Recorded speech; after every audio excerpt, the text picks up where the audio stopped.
మిత్రులారా,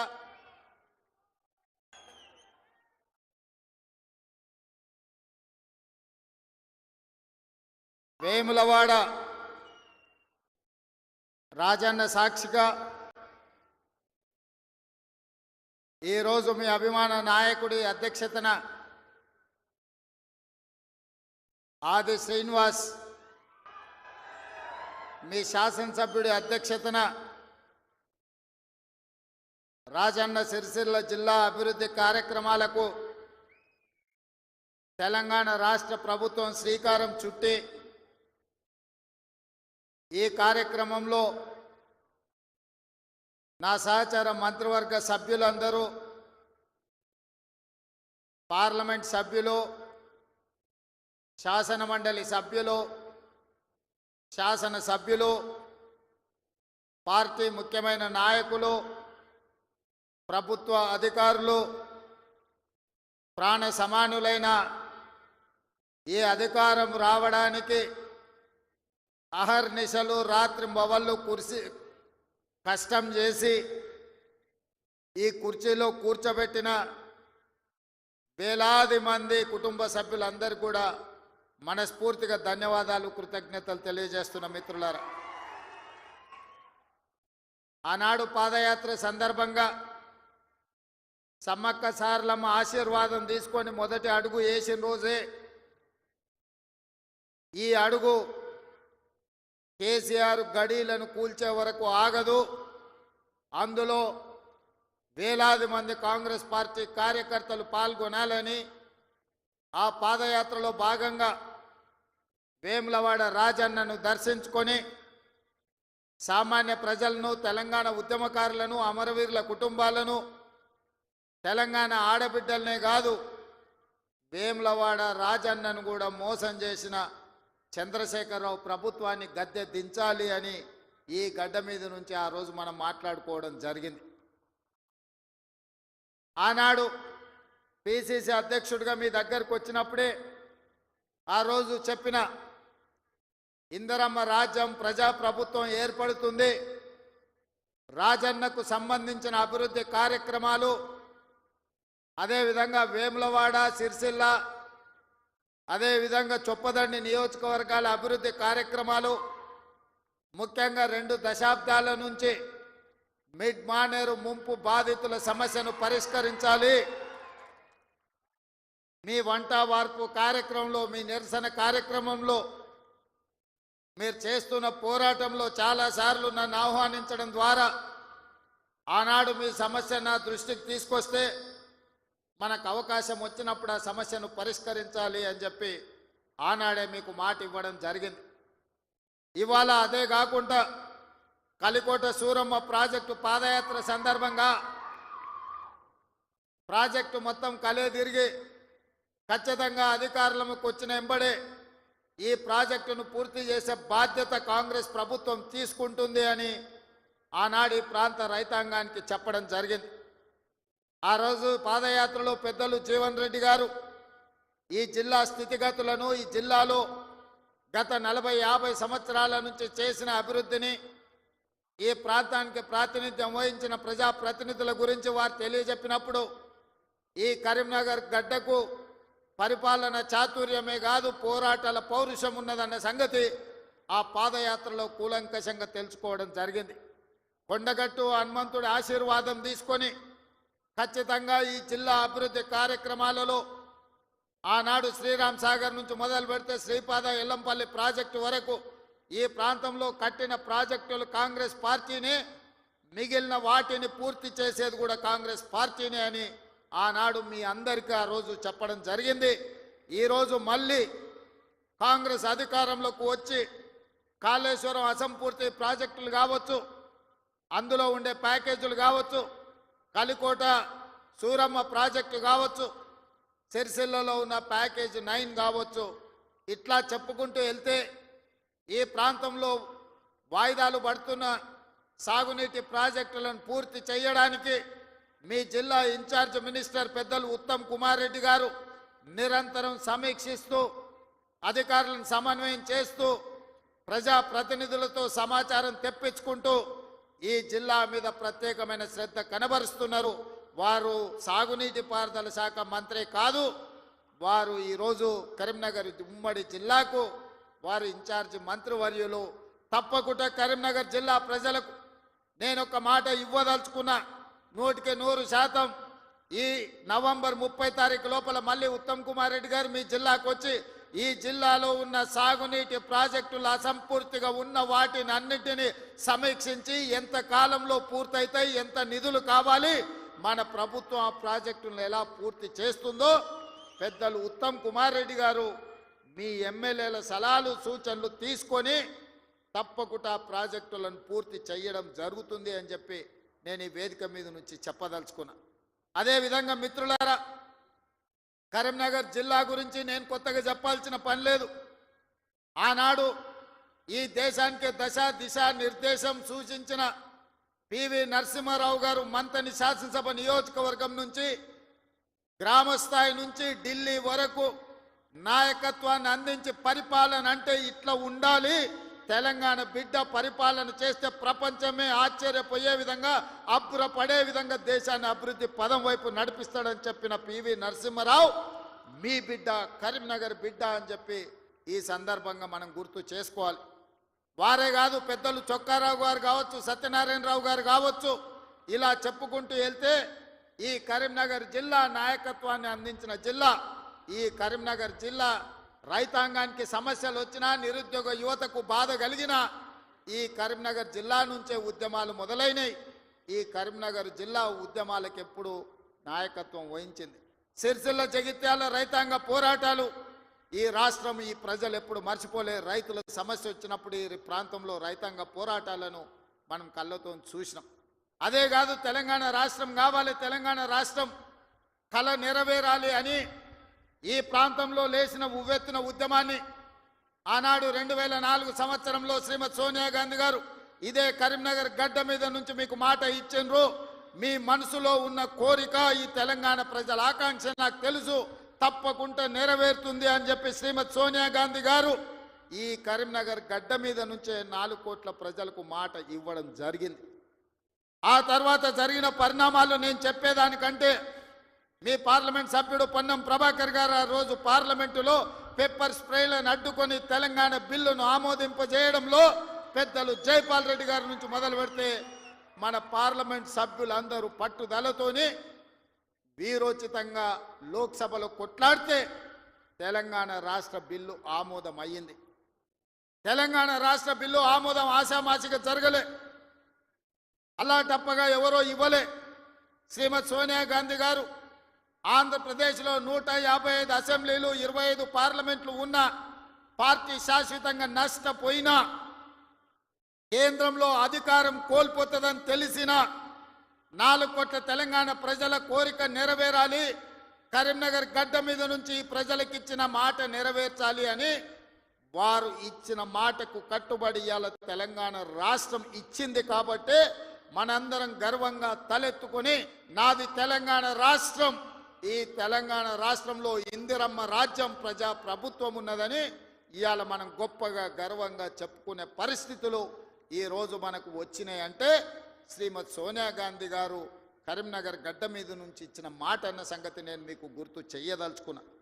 అందుకే మిత్రులారా, కాంగ్రెస్ పార్టీ ఏదైనా మాట ఇస్తే ఆ మాట కోసం ఎంత దూరమైనా పోతుంది, ఆ ప్రజల ఆకాంక్ష నెరవేర్చడానికి ఎంత త్యాగానికైనా సిద్ధమవుతుందన్న సంగతి 2004లో సోనియమ్మ ఇచ్చిన మాటను చూసిన ఎవరికైనా అర్థమవుతుంది. ఈ ప్రాంతం నుంచి ఒక్కసారి ఎంపీగా మీరు పొన్నం ప్రభాకర్ను గెలిపిస్తే తెలంగాణ రాష్ట్రాన్ని సాధించండి. మరి నేను ఇక్కడికి వచ్చిన ప్రజల్ని ఈ వేదిక మీద నుంచి కరీంనగర్ ఉమ్మడి జిల్లా ప్రజలు నేను అడుగుతున్నా. బండి సంజయ్ గారిని 2 సార్లు పార్లమెంటుకు పంపిస్తే ఆయన మంత్రి అయింది, కానీ ఈ కరీంనగర్ జిల్లాకు నరేంద్ర మోడీ నుంచి చిల్లి గవ్వైనా తెచ్చిండా? ఈ కరీంనగర్ అభివృద్ధి కోసం వారు ఎప్పుడైనా పార్లమెంట్లో మాట్లాడిండా? మీరు ఆలోచన చెయ్యండి. అంతకంటే ముందు 3 సార్లు టీఆర్ఎస్ వాళ్ళని గెలిపించింది. వాళ్ళు గుండు సున్ననే ఈ కరీంనగర్ జిల్లాకి ఇచ్చింది. నిజంగానే వినోద్ కుమార్ గారు, చంద్రశేఖర్ రావు గారు వీళ్ళందరూ ఈ ప్రాంతానికి నీళ్లు తెచ్చినుంటే, నిధులు ఈ ప్రాంతంలో ఖర్చు పెట్టినుంటే ఈ కలికోట సూరమ్మ ప్రాజెక్టు పెండింగ్ ఎందుకుంటుండే, సిరిసిల్ల నియోజకవర్గంలో ప్యాకేజీ 9 పడావు ఎందుకు పడుతుండే, ఈ దేవుడు రాజన్న కోడె దూడలను ఇచ్చి కోరికలు నెరవేర్చే రాజన్న మందిరం 10 సంవత్సరాలు పడావు పడ్డట్టుగా ఎందుకు ఉంటుండే అని నేను ఈ మిత్రులను అడుగుతున్నా. దాదాపుగా ఈ 10 సంవత్సరాలలో చంద్రశేఖరరావు గారు 20 లక్షల కోట్ల రూపాయల బడ్జెట్ ఖర్చు పెట్టిండు. తెలంగాణ రాష్ట్రాన్ని 7 లక్షల కోట్ల రూపాయల్లో అప్పుల ఊబిలో ముంచిండు. 7 లక్షల కోట్ల రూపాయల అప్పు తెచ్చిన చంద్రశేఖరరావు, 10 సంవత్సరాలలో 20 లక్షల కోట్ల రూపాయలు ఖర్చు పెట్టిన చంద్రశేఖరరావు 100 కోట్లతోని రాజన్న దేవాలయాన్ని పూర్తి చేయలేకపోయిందా? ప్యాకేజీ నెంబర్ 9 సిరిసిల్లలో ఎందుకు పడావు పడ్డది? కలికోట సూరమ్మ ప్రాజెక్ట్ ఎందుకు పూర్తి కాలేదో మీరు ఒక్కసారి ఆలోచన చేయండి. ఇవాళ మీ రోడ్లు వెడల్పు విషయంలో కానీ, మీరు ఆనాడు ఎమ్మెల్యేగా ఎన్నుకున్న ఆయన 3 సార్లు గెలిచినట్టున్నాడు. ఆయనను గవ్వాలంటే మీరు జర్మనీకి పోవాల్సిన పరిస్థితి ఉండే. కానీ ఇవాళ ఆది శ్రీనివాస్ మీరు పోవాల్సిన పని లేదు. మీ గల్లీకో, మీ తండాకో, మీ ఊరికో రోజు దయ్యం పట్టినట్టే తిరుగుతుండే ఆది శ్రీనివాస్. ఆయనకు పట్నం ఆడుందో తెలియదు. అసెంబ్లీ ఉన్నప్పుడు పట్నం వచ్చిందంటే పైగో ఇన్ని కాగితాలు పట్టుకొని వస్తాడు నా దగ్గరికి. మీ ఎమ్మెల్యేని చూస్తేనే నాకు భయం అవుతుంది, మళ్ళీ ఏం తెచ్చి కాగితం చేతిలో పెడతాడో, మళ్ళీ ఏం అడుగుతాడో అని. కానీ ఏదైనా ఎన్నడూ ఆయన ఏ పైరవికి రాలే, ఏ పని అడగలే, ఏ కాంట్రాక్ట్ అడగలే, ఏ బదిలీ అడగలే. ఈ వేములవాడ నియోజకవర్గానికి దాదాపుగా 35 ఏళ్ల నుంచి వివిధ హోదాలలో నేను పనిచేసిన, ఇండిపెండెంట్గా నిలబడ్డా, పార్టీ నుంచి నిలబడ్డా, నన్ను ఆశీర్వదించి హక్కుని చేర్చుకొని నన్ను గుండెల్లో పెట్టి చూసుకున్నారు. నాకు ఒక అవకాశం వచ్చింది, నా జన్మ ధన్యమైతుంది. పనులు చేస్తే మీరు సహకరించాలి. నాకు పదవి ఇవ్వకపోయినా పర్వాలేదు, కానీ నా ప్రాంతానికి ప్రాజెక్టులు ఇవ్వండి అని మీ ఆది శ్రీనివాస్ కాగితాలు తీసుకొచ్చి ఇచ్చి ప్రాజెక్టులు అన్నీ కూడా తెచ్చుకున్నాడు. నాకు కూడా ప్రజల కోసం, ప్రాంత అభివృద్ధి కోసం అడిగే ఎమ్మెల్యేలన్నా, ప్రజాప్రతినిధులన్నా నాకు కూడా చాలా ఇష్టం. సిరిసిల్లలో అన్ని పనులు చెయ్యాలనుకున్నా, అంతా సవ్యంగా జరిగింది. కానీ సిరిసిల్లలో తప్పిదం జరగడం వల్ల ఈరోజు సిరిసిల్లలో కేకే మహేందర్ రెడ్డి మనకి ఎమ్మెల్యే కాలేదు. కానీ సిరిసిల్ల ప్రాంతాన్ని నిర్లక్ష్యం చేయదలుచుకోలే. సిరిసిల్ల ప్రాంతాన్ని అభివృద్ధి చేస్తాం, అందుకే మెడికల్ కాలేజ్ మంజూరు చేసినాం. అదేవిధంగా మా చేనేత కార్మికుల కోసం యాడ్ను డిపో రాజన్న సాక్షిగా వేములవాడలో ఈరోజు పెట్టినాం. ఈ ప్రాంతంలో ఉండే నేతన్నల్ని, గీతన్నల్ని, గల్ఫ్ కార్మికులను ఆదుకోవాలనేది మా విధానం. గల్ఫ్ కార్మికుల విషయంలో మా మేడిపల్లి సత్యం కావచ్చు, మా డాక్టర్ కవంపల్లి సత్యనారాయణ గారు కావచ్చు, పెద్దలు జీవన్ రెడ్డి గారు, ఆది శ్రీనివాస్ ఈ ప్రాంత జగిత్యాల కోరుట్ల ప్రాంతం నుంచి ఇక్కడ నుంచి వలసలు పోయే గల్ఫ్ కార్మికుల గురించి గల్ఫ్ బోర్డు పెట్టాలి. గల్ఫ్ కార్మికులు అక్కడికి పోతే ఏదైనా ప్రమాదం జరిగి గల్ఫ్ దేశాలలో, మిడిల్ ఈస్ట్ కంట్రీలో చచ్చిపోతే కనీసం ఆ కుటుంబాలు శవాన్ని కూడా చూసే పరిస్థితి లేదు. ఆ కుటుంబాలను ఆదుకునే పరిస్థితి అంతకంటే లేదు.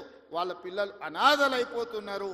ఆ కుటుంబాలను ఆదుకోవాలని పాదయాత్ర సందర్భంగా చెప్తే మన ప్రభుత్వం, ప్రజాప్రభుత్వం గల్ఫ్ కార్మికులను ఆదుకోవడానికి బోర్డుతో పాటు అక్కడ ఎవరైనా ప్రమాదవశాత్తు చనిపోతే 5 లక్షల రూపాయల నష్ట పరిహారం ఇవ్వాలని ఇవాళ గల్ఫ్లో చనిపోతున్న వాళ్ళ కుటుంబాలకు నిన్ననే చనిపోయిన వాళ్ళందరూ కూడా ఖాతాలో 5 లక్షలు పడ్డాయని నేను భావిస్తున్నా. ఎందుకంటే నేను బయలుదేరే ముందు నిన్న వరంగల్లో మా అధికారులకు ఆదేశాలు ఇచ్చిన. గతంలోనే నేను కొంతమంది బాధితులు ఉంటే సెక్రటేరియట్కి పిలిచి వాళ్ళకి చెక్కులు ఇవ్వడం జరిగింది. నేను ఎందుకు ఈ మాట చెప్తున్నంటే, ఈ ప్రాంతంలో ఉన్న చేనేత కార్మికులు, బీడీ కార్మికులు ఈ ప్రాంతంలో వలసలు ఎక్కువ. పాలమూరు నుంచి తట్ట పనో, పార పనో, మట్టు పనో, లేకపోతే బొంబాయో, దుబాయో పోయే పరిస్థితులు ఉంటే ఇక్కడ పూర్తిగా గల్ఫ్, మిడిల్ ఈస్ట్ కంట్రీలకే వెళ్తున్నారు. వీళ్ళ కోసం ప్రత్యేకమైన బోర్డు తేవాలి, వీళ్ళని ప్రత్యేకంగా ఆదుకోవాలి, వీళ్ళ పిల్లలకు ఒక మంచి చదువులు ఇవ్వాలి, వాళ్ళకు మంచి భవిష్యత్తు ఉండాలి అని ఇవాళ గల్ఫ్ కార్మికుల గురించి మన ప్రభుత్వం ఆలోచన చేస్తున్నది. తప్పకుండా తొందరలోనే, ఇప్పుడు 11వ నెలలు ఉన్నాం, 10 నెలల్లో 4 నెలలు పార్లమెంట్ ఎన్నికలకే పోయినాయి. మీకు తెలుసు, మనం సరిగ్గా పరిపాలన చేసింది వచ్చిన కొత్తలో కొత్త సంసారమే 2-3 నెలలు. ఆ తర్వాత 4 నెలలు పార్లమెంట్ ఎన్నికల్లోనే పోయినాయి.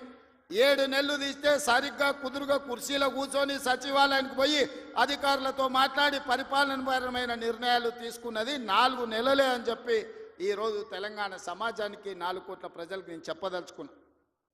అయినా 10 సంవత్సరాలు చంద్రశేఖరరావు చేయలేని పనులన్నిటిని కూడా పడావు పెట్టిన ప్రాజెక్టులన్నిటిని కూడా తిరిగి పునః ప్రారంభించి ఈరోజు ప్రభుత్వం ముందుకెళ్తుంటే ఆయననేమో ఫామ్ హౌస్లో వండుకుంటాడు, వీళ్ళిద్దరేమో మన కాళ్ళలో కట్టబెట్టనికి తిరుగుతున్నారు. ఏలేశ్వరం పోయినా శనీశ్వరుడు వదలేదన్నట్టు ఇవాళ ఓడగొట్టి ఇంట్లో వండబెట్టిన అసెంబ్లీ ఎన్నికల్లో అధికారం పోయింది, పార్లమెంటులో సీట్లన్నీ పోయి గుండు 0 వచ్చింది. ఇప్పుడు వాళ్ళకు మెదడే పోయినట్టు అనిపిస్తుంది. అసెంబ్లీ ఎన్నికలలో అధికారం పోయింది, పార్లమెంటులో ఉన్న సీట్లన్నీ పోయినాయి. ఇప్పుడు వాళ్ళ ఏషాలు చూస్తుంటే ఉన్న మెదడు కూడా దొబ్బినట్టే నాకు అనిపిస్తుంది. ఏం మాట్లాడుతున్నారో నాకైతే అర్థమవుతలేదు. 10 సంవత్సరాలు మీరు ఇవన్నీ చేసి ఉంటే ఇవాళ రైతులకు 18,000 కోట్ల రూపాయలు 25 రోజుల్లో 23 లక్షల కుటుంబాలకు రైతు రుణమాఫీ చేయాల్సిన అవసరం నాకు వస్తుండేనా? 10 ఏళ్లలో నువ్వు 1,00,000 రూపాయలని 4 విడతలని మిత్తి కడతా అని అసలు మిత్తి కలిసి తడిసి మోపెడై రైతులు దేశంలోనే ఆత్మహత్యలలో 2వ స్థానం తెలంగాణ రాష్ట్రం వచ్చిన సంగతి చంద్రశేఖరరావు గారు మర్చిపోయినట్టున్నాడు. మహారాష్ట్ర మొదటి స్థానంలో ఉంటే ఈ 10 సంవత్సరాలు తెలంగాణ రాష్ట్రం రైతుల ఆత్మహత్యలలో 2వ స్థానాన్ని ఆక్రమించింది. నువ్వు రైతు రుణమాఫీ చేస్తా అని మొదటి 5 సంవత్సరాలు 1,00,000 రూపాయలు చేస్తా అని 4 విడతలని 5 ఏళ్ళని నువ్వు ఆ 1,00,000 చేసే లోపల ఇంకొక 1,00,000 మిత్తి అయింది. అసలు మిత్తి తడిసి మోపెడైంది. రెండవసారి మళ్ళీ 1,00,000 రూపాయలు ఇస్తాని 5 ఏళ్ళైనా 1,00,000 రూపాయలు పూర్తి చేయలే. ఆ 5 ఏళ్లలో ఆయన ఇచ్చింది 11,000 కోట్ల రూపాయలు. ఇవాళ చంద్రశేఖరరావు గారిని అసెంబ్లీకి రమ్మనుండ్రి, లెక్కలన్నీ తీసి నేను చదివి వినిపిస్తా. 5 ఏళ్ళు అధికారంలో ఉన్న నువ్వు 11,000 కోట్ల రూపాయల రైతు రుణమాఫీకి 5 ఏళ్ళు తీసుకుంటే ఇందిరమ్మ రాజ్యంలో కాంగ్రెస్ ప్రభుత్వం 25 రోజుల్లో 23 లక్షల కుటుంబాలకు దాదాపుగా 18,000 కోట్ల రూపాయల రైతు రుణమాఫీ చేసి 2 లక్షల వరకు ఉన్న రైతాంగానికి మేము రుణమాఫీ చేస్తే పెద్ద మనిషిగా అభినందించాల్సింది పోయి, ఒకవేళ మనిషి పెద్ద మనిషివైనా నీకు చిన్న బుద్ధి ఉంటే మౌనంగా నన్ను ఉంటావేమో అనుకున్నా. కానీ అన్ని చిల్లర మాటలే మాట్లాడుతున్నారు. ఒక్కటన్నా అక్కడికి వచ్చేది మాట్లాడుతురా? ఎవడన్నా సంసారం చేసేటోడు మాటలు మాట్లాడుతురా? వాళ్ళు తండ్రి కొడుకు అల్లుడు వాళ్ళని చూడండి ఒక్కసారి వాళ్ళు ఏమేమి మాట్లాడుతున్నారో చూడండి. 10 ఏళ్ళు ప్రభుత్వం నడిపినాడు, 10 నెలలు కాకముందే నువ్వు దిగిపో మేము కూర్చుంటామంటారు. 10 ఏళ్ళు కూర్చున్నారు కదా, ఏం ఎలుగబెట్టారు? ఎలుగబెడితే ఏం ఎలుగబెట్టారో చెప్పండి. 10 ఏళ్ళు మీరు చేయలేని పనులు మేము చేస్తుంటే మీకు కడుపు నొప్పి వచ్చిందా? మీకు కాలు నొప్పి అయిందా? ఏం నొప్పి అయింది? మీకు ఏడో నొప్పి లేస్తుంది? నాకు అర్థమైతలేదు. మీ నొప్పికి మా కార్యకర్తల దగ్గర మందు ఉన్నది, పెడతారు. ఏడ పెట్టాలనో ఆడా మీకు నొప్పి లేచిన కాడ మా వాళ్ళు మందు పెడతారు, సిద్ధంగానే ఉన్నారు. మీరు అనుకుంటున్నాం సోషల్ మీడియాలో 4 హౌల పోస్టులు పెట్టి పెద్ద మొనగాళ్ళం అనుకుంటున్నట్టున్నారు. మా వాళ్ళు ఏంటంటే అధికారం వచ్చింది ఇప్పుడు తొందరగా ఉంది అని కొంచెం రిలాక్స్ అవుతున్నారు. వస్తున్నాయి స్థానిక సంస్థల ఎన్నికలు, మా వాళ్ళు తయారవుతారు, అప్పుడు తెలుస్తుంది ఇద్దరికి బామార్దులకు. ఇవాళ నేను అడిగేది ఒకటే, 10 ఏళ్ళల్లో నువ్వు చేసిన రైతు రుణమాఫీ అంతా లెక్కలు తీద్దాం. ప్రభుత్వం నా దగ్గరనే ఉంది, వ్యవసాయ శాఖ మంత్రి ఈ వేదిక మీదనే ఉన్నారు తుమ్మల నాగేశ్వరరావు గారు. మొదటి 5 ఏళ్లలో ఎంత ఎంతమంది రైతులకు ఎంత రుణమాఫీ చేసినో లెక్కలు చెప్పుదాం. 2వ విడత 5 ఏళ్లలో మళ్ళీ అధికారంలోకి వచ్చినాక ఎంతమంది రైతులకు ఎన్ని కోట్ల రూపాయలు ఇచ్చినో లెక్క తీద్దాం. 25 రోజుల్లో మనము 2 లక్షల రూపాయల మేరకు రైతులకు చేసిన రుణమాఫీని 2014 నుంచి 2018 వరకు, 2018 నుంచి 2023 డిసెంబర్ వరకు, 2023 డిసెంబర్ నుంచి 2024 డిసెంబర్ వరకు 3 సార్లు రైతు రుణమాఫీలో 2 సార్లు చంద్రశేఖరరావు చేస్తే ఒక్కసారి ఈ వేదిక మీద ఉన్న మా మిత్రులందరూ చేసారు. లెక్కలు తీద్దాం, వాస్తవాలు మాట్లాడదాం. చంద్రశేఖరరావు గారు మీరు అసెంబ్లీకి రాండి.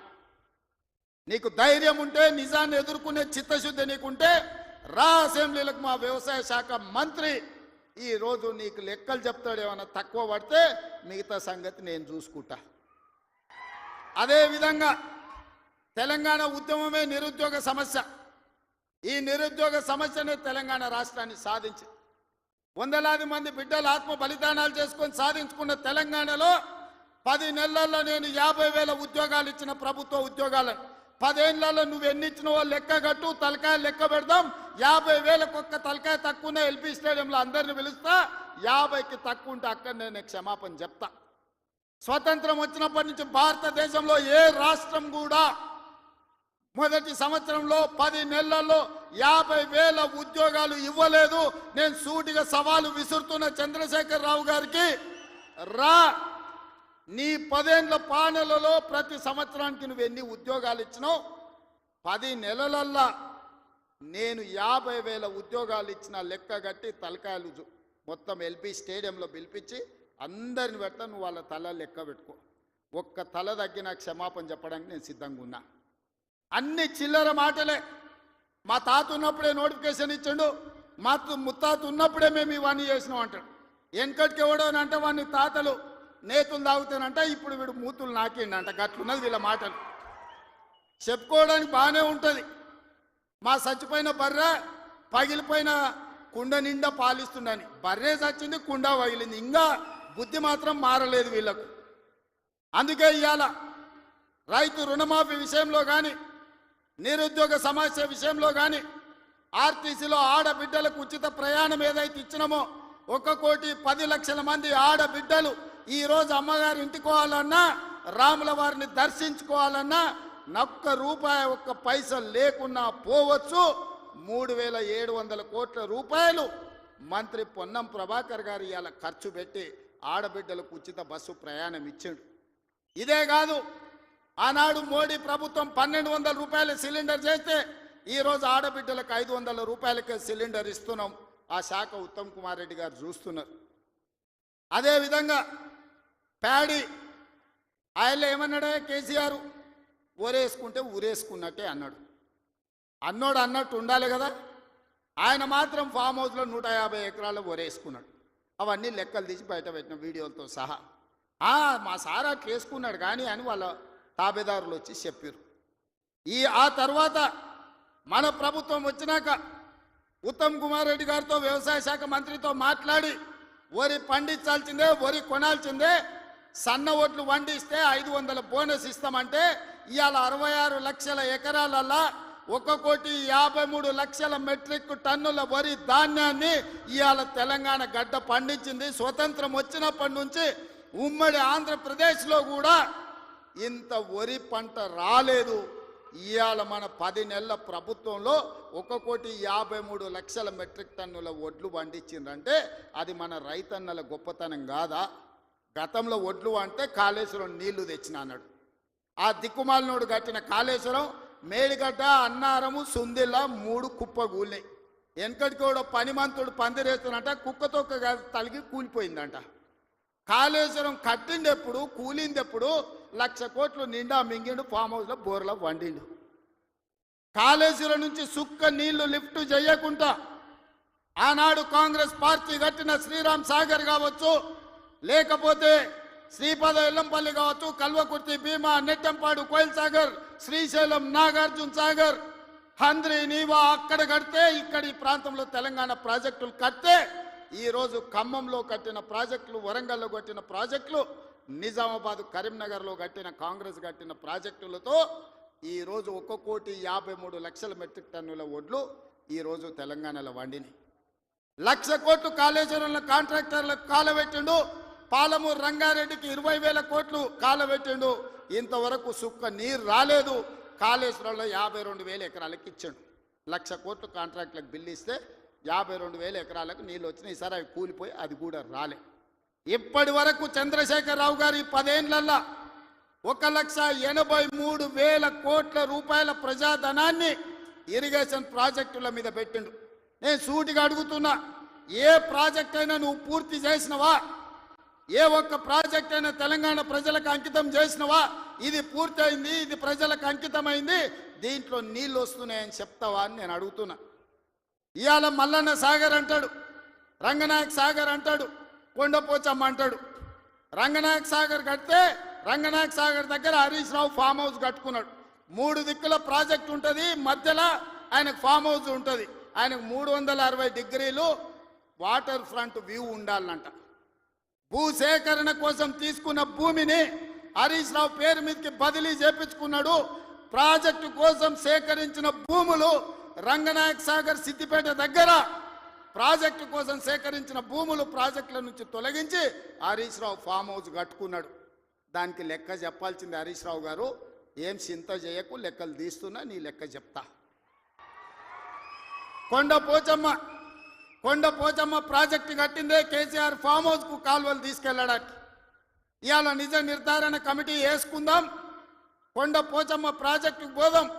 కొండపోచమ్మ నుంచి డైరెక్ట్గా కేసీఆర్ ఫామ్ హౌస్ 100 ఎకరాలకు కాలువ డైరెక్ట్ ఆయన ఫామ్ హౌస్లోకి వెళ్ళి తీసుకుపోయాడు. 1000 కోట్లు ప్రజలే ఖర్చు పెడితే నీ ఫామ్ హౌస్కు నీళ్లు తీసుకెళ్తావా? ఇది న్యాయమా? చంద్రశేఖరరావు గారు, నిన్ను నమ్మి నీ చేతిలో రాష్ట్రం పెడితే, నీ కొడుకుని మున్సిపల్ మినిస్టర్ పెడితే జన్వాడలో 111 జీవోలో ఫామ్ హౌస్లు కట్టుకుంటాడు. ఆయన బామ్మార్ది ఇంకోటి కట్టుకుంటాడు. అందులో దీపావళి పండుగ వచ్చిందని చిచ్చుబుట్లు కాకుండా సారా బుట్లు పెట్టి దావతులు చేస్తాడు. ఏమనంటే మేము క్యాసినో నడుపుకుంటాం, మేము సారా బుట్లు పెట్టుకుంటాం, కాబట్టి మమ్మల్ని ఏం అనొద్దు అని. అంటే బావ కళ్ళల్లో ఆనందం చూడడానికి ఆయన బామ్మార్ది ఏమి తాగి తందనాలు ఆడినా డ్రగ్స్ తీసుకున్నాడు ఆ ఇంట్లో దొరికినా కేసు పెట్టొద్దా? ఒకసారి ఆలోచన చేయండి.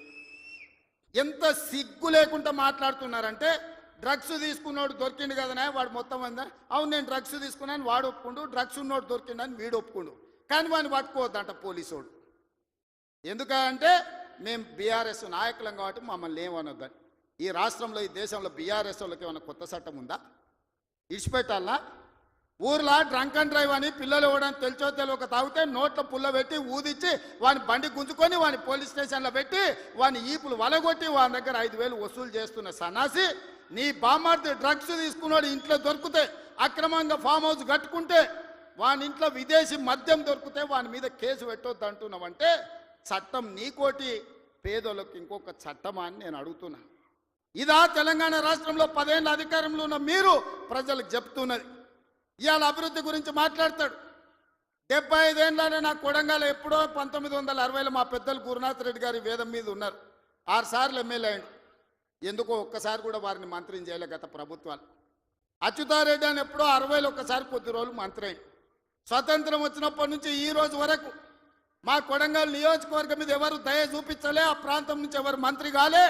ఇవాళ ఆ ప్రజల కోరిక మేరకు నేను ఎమ్మెల్యేనై ముఖ్యమంత్రిని అయితే నేను ఆడ అభివృద్ధి చేయాలి, మా పిల్లలకు ఉద్యోగాలు ఇవ్వాలి, మా గ్రామాలు ఎడారిగా మారినాయని నారాయణపేట కొడంగల్ ఎత్తిపోతల పథకాన్ని మా నీళ్లు తీసుకెళ్ళనికే తాగనిక నీళ్లు లేక ఫ్లోరైడ్ ఉండి కల్తీ కళ్ళు తాగి ఆ కల్తీ కళ్ళుతోని పిచ్చెక్కి పిల్లల్ని మంచాలకు గట్టేస్తుంటే ఆ బాధ చూడలేక నారాయణపేట కొడంగల్ ఎత్తిపోతల ప్రాజెక్టు ద్వారా 1,00,000 ఎకరాలకు నా ప్రాంతానికి నీళ్లు ఇవ్వాలని నేను ముఖ్యమంత్రిగా చేస్తే అండ్లా కాళ్ళ కట్టబెడతాడు హరీష్ రావు. ఇదే కాదు, ఇవాళ నేను 1,100-1,200 ఎకరాలు ఆడ భూసేకరణ చేసి తొండలు గుడ్లు పెట్టని భూములను ఇవాళ ఏదైనా ఏజో పారిశ్రామిక వాడ తీసుకొచ్చి పరిశ్రమలు తెస్తే మా పిల్లలకు ఉద్యోగాలు వస్తాయి, నా ప్రాంతం అభివృద్ధి జరుగుతుంది. నేను ముఖ్యమంత్రి అయినా కాబట్టి వాళ్ళకి కృతజ్ఞత తెలుపుకోవాలని నేను ప్రయత్నం చేస్తే కొంతమంది రౌడీ మూకల్ని తయారు చేసి పైసలు ఇచ్చి కలెక్టర్ని, ఆర్డీఓని, అధికారులందరినీ ఇష్టం వచ్చినట్టు కొట్టిరు. కొట్టి ఇప్పుడు మా మీద కేసు ఎట్లా పెడతారు అంటారు. ఉత్తోని పక్కింటోని చెంప మీద కొడితేనే ఇవాళ రేపు మన పిల్లల్ని నెత్తి మీద కొడితేనే వాడు 100కు డయల్ చేస్తుండు, మా నాయన కొడుతుండు, మా నాయనమ్మ కొడుతుందని. స్కూల్కి పోయే పిల్లగాడు కూడా ఇలా తెలివి వచ్చింది, నెత్తి మీద ఎట్లా అంటే వాడు 100కి డయల్ చేస్తుండు. అధికారులను కిందేసి కొట్టి చంపేదానికి ప్రయత్నం చేస్తే కేసులు కడితే మా టీఆర్ఎస్ వాళ్ళ మీద కేసులు ఎట్లా కడతారు? బరాబర్ మా టీఆర్ఎస్ వాళ్ళు ఇట్లనే దాడులు చేస్తారంటారు. నేను అడుగుతున్న చంద్రశేఖరరావు గారిని, నీ కొడుకు నీ అల్లుడు మాట్లాడే భాషను మీరు సమర్థిస్తున్నారా? భూసేకరణ చెయ్యొద్దా? తెలంగాణ రాష్ట్రంలో పరిశ్రమలు పెట్టొద్దా? మా IT and industry Sridhar Babu గారు రోజుకి 20 గంటలు పనిచేస్తూ ఈ రాష్ట్రానికి 1,000 కోట్ల రూపాయల పెట్టుబడులు తెచ్చి విదేశీ పరిశ్రమలను రప్పించి నిరుద్యోగ యువకులకు, ఇంజనీర్లకు ఈరోజు ఉపాధి కల్పించాలని చేస్తున్న ప్రయత్నం తెలంగాణ రాష్ట్రంలో చెయ్యొద్దా? మీరు చెప్పండి. 10 ఏళ్ళు ప్రభుత్వం నడిపిన మీరు భూసేకరణ చేయలేదా? మల్లన్న సాగర్ల ప్రజల్ని ముంచలేదా? 14 గ్రామాలను మల్లన్న సాగర్ల ముంచలేదా? కొండ పోచమ్మల ముంచలేదా? రంగనాయక సాగర్ల ముంచలేదా? ఫార్మా సిటీ అని ఎయిర్పోర్ట్ కూతబెట్టి దూరంలో 14,000 ఎకరాల భూములు సేకరించలేదా? ఇవాళ ఒక కొడంగల్లో నేను భూసేకరణ 1000 ఎకరాలు చేస్తే మీ కడుపు మంట ఏంది, మీ దుఃఖం ఏంది, మీ బాధ ఏందని నేను అడుగుతున్నా. ఇదా న్యాయం? ఇదా ప్రభుత్వాన్ని నడిపినోడు మాట్లాడేది? ఈ విధానం ఉంటే రాష్ట్రం అభివృద్ధి చెందుతుందా? నేను అడుగుతున్న ఈ వేదిక మీద నుంచి తెలంగాణ రాష్ట్ర రైతాంగాన్ని, ఎవరో ఒకరు భూమి కోల్పోవాల్సిందే. అభివృద్ధి జరగాలంటే భూసేకరణ జరగాల్సిందే. భూసేకరణ జరిగితే ఎవరో ఒకరు భూమి కోల్పోవాల్సిందే. ఎవరు ఇష్టంగా భూమి ఇవ్వరు. కానీ బాధలో ఉన్న రైతుకు నష్టపరిహారం అత్యధికంగా ఇవ్వడం ద్వారా ఆ రైతును మనము ఆదుకోవాలి. ఇవాళ ఎక్కడైతే భూసేకరణ జరుగుతుందో భూసేకరణ చట్ట ప్రకారం వాళ్ళకి ఎక్కువ ఇవ్వలేకపోతున్నాం. నేను చీఫ్ సెక్రటరీ కలెక్టర్లకు ఆదేశాలు ఇచ్చిన, ఆ ప్రాంతాలలో భూముల విలువ 3 అంతలు పెంచండి. అప్పుడు వాళ్ళ భూమికి ఊర్లో 10 లక్షలు ఇస్తే మనం 30 లక్షల నష్టపరిహారం ఇస్తే ఆ రైతు సంతోషంగా ముందుకొచ్చి భూమి ఇస్తాడు. శాశ్వత అభివృద్ధి కోసం రాష్ట్ర పునర్నిర్మాణంలో త్యాగం చేస్తున్న భూ యజమానులను, వాళ్ళు దళితులు, గిరిజనులు, బలహీన వర్గాల వాళ్ళు ఉంటారు. చిన్న చిన్న భూములు ఉంటాయి, కుటుంబంలో 5-6 మంది ఉంటారు. వాడు అసూటనో ఇసూటనో పోయి భూమి కొనుక్కోవాలంటే నష్టపరిహారం అత్యధికంగా ఇవ్వాలని చట్టాన్ని సవరించమని వాళ్ళు నేను ఆదేశాలు ఇచ్చిన. నేను అడుగుతున్న మిత్రులారా, నల్లమల అడవుల్లో నుంచి ఒక గ్రామీణ ప్రాంతంలో వ్యవసాయ కుటుంబం, ఒక రైతు బిడ్డగా జిల్లా పరిషత్ మెంబర్ నుంచి ముఖ్యమంత్రికి వచ్చిన, నాకు తెలియవా కష్టాలు? భూమితో ఉన్న సెంటిమెంట్ నాకు తెలియదా? భూమే మన ఆత్మగౌరవం అన్న సంగతి నాకు తెలియదా? గ్రామంలో మన గుర్తింపు, మన గౌరవం, మన ఆత్మగౌరవం, ఊరిలో మనకున్న భూమి, మనం చేసే వ్యవసాయము. ఎన్నెట్లో నాగలి కడతాడా అని అంటే వెనకటికి పిల్లనిచ్చేటోళ్ళు, 20 జతలు ఎట్లు నాగలి కడతాడు అని అంటే వాళ్ళు పిల్లనిచ్చేటోళ్ళు. భూమి లేనోడికి పిల్లనియాలంటే 10 సార్లు ఆలోచన చేసేటోళ్ళు. అట్లాంటి భూమి తల్లిదండ్రులతో సమానం అనుకునే ఈ సమాజంలో భూమి కోల్పోతున్న వాళ్ళను హక్కున చేర్చుకొని అత్యధికంగా నష్టపరిహారం ఇవ్వాలని నూతన విధానాన్ని ఇవాళ నా ప్రభుత్వం తీసుకొచ్చింది. నా మంత్రివర్గ సహచరులు మీరు ధైర్యంగా ముందుకు వెళ్ళండి అని చెప్తున్నారు. నష్టపరిహారం అత్యధికంగా మేము ఇచ్చి భూమి తెచ్చి పరిశ్రమలు నెలకొల్పాలంటే ఇవాళ వాళ్ళు అడ్డం పడుతున్నారు. తెలంగాణ సమాజమా, మీరు ఆలోచన చెయ్యండి.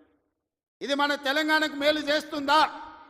ప్రతి సంవత్సరం 1,10,000 ఇంజనీరింగ్ స్టూడెంట్లు ఇంజనీరింగ్ పూర్తి చేసుకొని బయటకు వస్తారు. వాళ్ళ ఉద్యోగ ఉపాధి అవకాశాలు ఎట్లి వాళ్ళో మీరు ఆలోచన చేయండి. వాళ్ళ నిరుద్యోగులుగా రోడ్ల మీద వదిలేద్దామా? ఆవారగాళ్ళు అయిపోయి తల్లిదండ్రులకు భారమై గంజాయి డ్రగ్స్కు బానిసలను చేద్దామా? ఈ తెలంగాణ సమాజ యువతను మీరు ఒక్కసారి ఆలోచన చెయ్యండి. ఆ భూమి నేను తీసుకుపోను, శ్రీధర్ బాబు గారు తీసుకుపోరు, ఉత్తమ్ కుమార్ రెడ్డి గారు అసలే తీసుకుపోరు. భూమి ఏమన్నా సాపలాక్క చుట్టి సంకలు పెట్టి తీసుకుపోయేదానే? మేమేం చేసుకుంటామే? తిరిగి పరిశ్రమలు పెట్టి పరిశ్రమలలో ఉద్యోగాలు ఇవ్వాలన్నదే కదా మా ఆలోచన. ఆ ఆలోచనకి ఎందుకు అడ్డం పడుతుండ్రు? 10 ఏళ్ళు మేము సరైన నష్టపరిహారం ఇవ్వండి, భూసేకరణ చేయండి అని మేము సహకరించిన ప్రతిపక్షంలో ఉండి నీకు ఆ కనీస పరిజ్ఞానం కానీ జ్ఞానం కానీ ఎందుకు లేదు చంద్రశేఖరరావు గారు అని నేను అడుగుతున్నా. ఉద్యమకారునంటో 80,000 పుస్తకాలు చదివినోడినంటో అపర మేధావినంటో ప్రపంచంలో నీ అంత మేధావి లేడు, పోటీ పెడితే 1 నుంచి 100 వరకు నీకే ర్యాంక్ వస్తుంది అంటో. ఇంత చిన్న లాజిక్ మిస్ అయినవా చంద్రశేఖరరావు? భూమి సేకరించకుండా పరిశ్రమలు నెలకొల్పలేమని నా నియోజకవర్గం మీద ఎందుకు కక్ష కట్టినవని నేను అడుగుతున్నా. నేనేమో 1,00,000 ఎకరాలు సేకరించలే, 4 గ్రామాలలో కలిసి 1,100 ఎకరాలు నేను భూమి తీసుకుందామన్నది. ఇదో ప్రపంచ సమస్య అయింది. ఇంకా నేను ఢిల్లీ అయిపోయింది, ఇప్పుడు చంద్రమండలం పోతాడంట ఆయన. చంద్రమండలం పోయి ఆడ కూడా ఫిర్యాదు చేస్తాడంట. నువ్వు ఆడ తిరిగొచ్చినా కుట్ర చేసినందుకు మాత్రం ఊసలు లెక్క పెడతావు కేటీఆర్, నువ్వు అది గుర్తు పెట్టుకో. చూస్తూనే ఎంత గుర్తు ఎగరని అని. ఉయ్యాల ఎంత ఊగినా అక్కడనే వచ్చి ఆగాలి, తెలుసు కదా. ఉర్రిగా అటు ఊగొచ్చు, ఉర్రికి ఇటు ఊగొచ్చు. ఉయ్యాల ఆగాల్సి వచ్చినాడు మధ్యలోనే ఆగుతుంది. యాడికి ఉరుకుతాడు, ఎంత దూరం ఉరుకుతాడు? ఉరకని అని చూస్తున్నా. ఉరుకులాట ఏందో చూద్దాం కేటీఆర్ దాని. అందుకే మిత్రులారా, ఈ తెలంగాణ రాష్ట్రాన్ని అభివృద్ధి చేసుకుందాం. రాజన్న సిరిసిల్ల అభివృద్ధి కోసం నిధులు ఇచ్చినాం. ఇవాళ మీ ప్రాంత అభివృద్ధి మా బాధ్యత.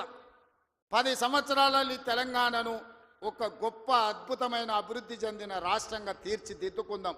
తెలంగాణ రైజింగ్ ఈ దేశంలోని ఏ రాష్ట్రమైనా తెలంగాణను చూసి కాపీ కొట్టాల్సిందే, తెలంగాణ రాష్ట్రాన్ని చూడడానికి రావాల్సిందే. ఆ విధంగా మనం అభివృద్ధి చేసుకుంటూ ముందుకు వెళ్దాం. ఇంత మంచి కార్యక్రమాన్ని ఏర్పాటు చేసినందుకు అధికారులతో పాటు నిర్వాహకులకు అందరికీ మనస్ఫూర్తిగా ధన్యవాదాలు తెలియజేస్తున్నా. చాలా విషయాలు ఉన్నాయి మీతో పంచుకోవాల్సినవి, వస్తానే ఉంటా, మిగతా విషయాలు మాట్లాడుతూనే ఉంటా. చివరిగా చంద్రశేఖరరావు గారికి మాత్రం ఒక మాట చెప్తున్నా, అసెంబ్లీకి రా స్వామి, రా, వచ్చి కూర్చుందాం, రా, నీ 80,000 పుస్తకాలు ఏం చదివినావు మాట్లాడదాం, ఒక్కసారి రావే స్వామి, వస్తే రోజంతా చర్చ చేద్దాం, చేస్తే ఏందో తెలుస్తుంది లెక్క. మళ్ళొక్కసారి అదేవిధంగా చేనేత కార్మికుల కోసం పని కల్పించాలని మన స్వయం సహాయక సంఘాల ఎస్హెచ్ గ్రూపులకు 65,000 మంది ఉన్న 65 లక్షల మంది ఉన్నారు. 1,30,00,000 చీరలు స్వయం సహాయక సంఘాలకు సంవత్సరానికి 2 చీరలు ఈరోజు మంచి క్వాలిటీతో ఇచ్చి ఆడబిడ్డల ఆత్మ గౌరవంతో ఉండే విధంగా నిర్ణయం తీసుకున్నాం. ప్రతి ఆడబిడ్డలకు 2 చీరలు ఇస్తాం. ఇక్కడుండే మా వాళ్లకు ఓన్లీ పవర్ లూమ్ నుంచి కాకుండా మన పాలిస్టర్ అండ్ కాటన్ మిక్స్డ్లో చీరలు తయారు చేయండి, మంచి చీరలు వాళ్ళకి ఇద్దాం, ఆత్మ గౌరవంతో బ్రతికే విధంగా తెలంగాణను ముందుకు తీసుకెళ్దామని తెలియజేస్తూ మీ అందరి దగ్గర సెలవు తీసుకుంటున్న ధన్యవాదాలు మిత్రులారా. పడతాడు మన రేవంత్ అన్న, పేద ఇంటికి పండుగ తెస్తాడు. సోనియమ్మ దివెనతోని రాహులన్న సైనికుడయ్యి పెద్ద కొడుకై యుద్ధం చెయ్య సిద్ధమాయే రేవంత్ అన్న. 3 రంగుల జెండా పట్టి సింగమోలే కదిలినాడు, ఒక్కరో కాంగ్రెస్ సూర్యుడు మన రేవంత్ అన్న, నిగ్గదీసి అడిగే మొనగాడు.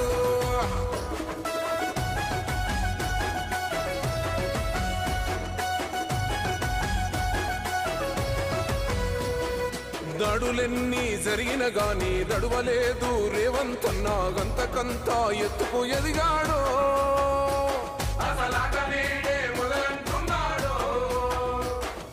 ఒక్కనాడు ఊకోలేదు, ఒక్కడయ్యి కొట్లాడాడు, అందుకే పెద్ద నాయకుడయ్యాడు. అన్నది బంధురా